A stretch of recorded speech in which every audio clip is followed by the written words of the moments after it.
বিক্রি করে আমাদের কিডনি বিপুল বিক্রি করে আমাদেরকে ওই সাগরের মধ্যে ফেলে দেবে। জায়গা তৈরি করা হয়েছে বাঙালিকে, ওকে, এগুলো আমরা পুড়িয়ে দিই। এই পাহাড়টাকে ঘিরে রেখে আমরা দীর্ঘ 3-4 ঘন্টা অভিযান পরিচালনা করি। চক্রের মধ্যে রুবেলকে গ্রেফতার করতে পেরেছি। এছাড়াও আমরা অপরাধী রুবেলকে গ্রেফতারকালীন সময় ভুক্তভোগীদের যেখানে রাখা হয়েছিল সেখানে তল্লাশি করে 3টি দেশীয় অস্ত্র এবং অ্যামুনিশন সহ আমরা উদ্ধার করেছি। আমরা 5 জন বাঙালিকে অপহরণ হয়েছিল, তারা বিভিন্ন সময় তাদেরকে কাজের কথা বলে এনে এখানে 40,000 টাকায় বিক্রি করে দেয়। রাজমিস্ত্রি কাজ করবো ডুবাই চলছে, সেখানে যেখানে ডুবাই পারছে আমাদেরকে বলছে মিলিশিয়া বিক্রি করে দেবে।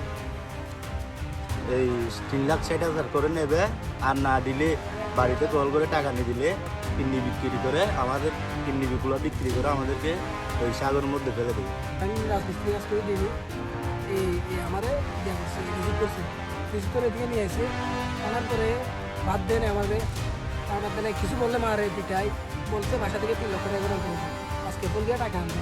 আমাদেরকে অস্ত্র ধরে ওইদিকে নিয়ে গেছিল, এই চুরি ধরে অস্ত্র ধরে ওইদিকে নিয়ে গেছিল পাহাড়ের উপরে।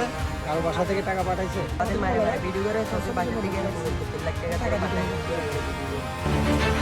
উজ্জ্বলকে আমরা গ্রেফতার করতে পারিনি, তবে তাদের খোঁজে অভিযান এখনও চলমান আছে। এছাড়াও আমরা প্রযুক্তির সহায়তা নিয়ে ড্রোন এবং অন্যান্য সার্ভেলেন্স ইকুইপমেন্টের মাধ্যমে পাহাড়ে তাদের গতিবিধি এবং অন্যান্য যে সকল পথ ব্যবহার করে সেগুলোকে পুঙ্খানুপুঙ্খভাবে পর্যালোচনা করেছি এবং ভুক্তভোগীদের রাখার জন্য যে অস্থায়ী জায়গা তৈরি করা হয়েছে এগুলো আমরা পুড়িয়ে দিয়েছি যাতে ভবিষ্যতে এগুলো ব্যবহার করা হয়।